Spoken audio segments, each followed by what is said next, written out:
पार्वती पुराणा मूर्ति चोरी करी आनी नदी बंधरे पकाई पलाइले चोर। शेष में ठाकुर को भी छाड़िलेनी चोर। मंदिर उठाई आनी नदी बंधरे फोपाड़िले।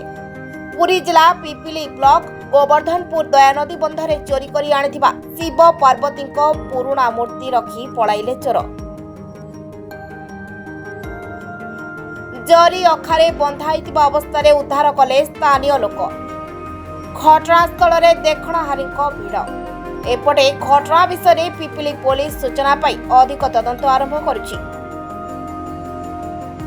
केमिति आसिला कौन होला यह तो समस्त अजना।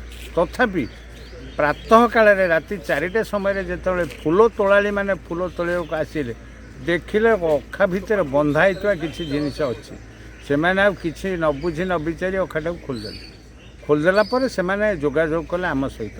तेणु आम सहित जोगाजोग करने आम आसी देखिलु ग्रामवासी मैंने समस्त उठिक आसिले मुझे घर आसी पहुँचली। तेणु देखिलु जे एक पूजा पाई शिव मूर्ति से सिंदूर लगी चंदन लगी कौन जगार क्षत भी अच्छी। तेणु यह कौन मंदिर चोरी करा जाए अणा जाए कि कौन होती आम कहीपरू ना क्लीयर। तेणु आम नवेदन करूँ शीघ्र केमती यथाशीघ्र व्यवस्था सुव्यवस्था कले आम मैंने खुशी।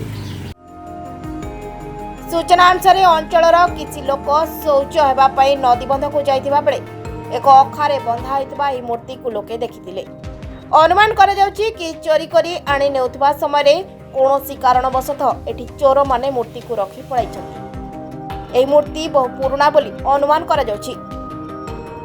ब्यूरो रिपोर्ट, सटीक समाचार।